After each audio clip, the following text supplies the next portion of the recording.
The first question to be answered is, what are these principles of legislation?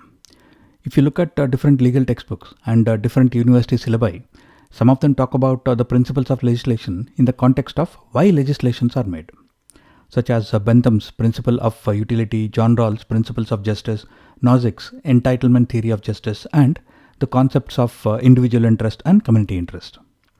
In some other books and syllabi, the principles of legislation are discussed in the context of how legislations are made. That is, the principles to be followed while making any legislation, such as the principles of legality, equality, proportionality, etc. Both of these categories are technically principles of legislation. In one of my previous videos, I had explained the flow of how statutes are enacted, that is, how a bill becomes an act of the parliament. These are the principles that are mostly followed in the course of creation of statutes, whereas these are the principles that explain why legislations are made in the first place, that is, the need or the reasons for the legislation. And these principles are also followed during the actual process of enacting the statute.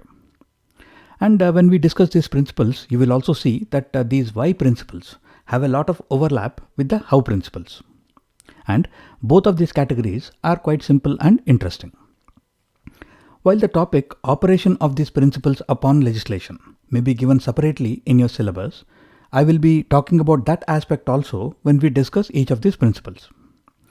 If you are watching this video to prepare for your LLB exams, you can choose to watch the topics which are included in your syllabus, and the timestamps are in the description. If you are preparing for any competitive exams, then you should watch this video completely.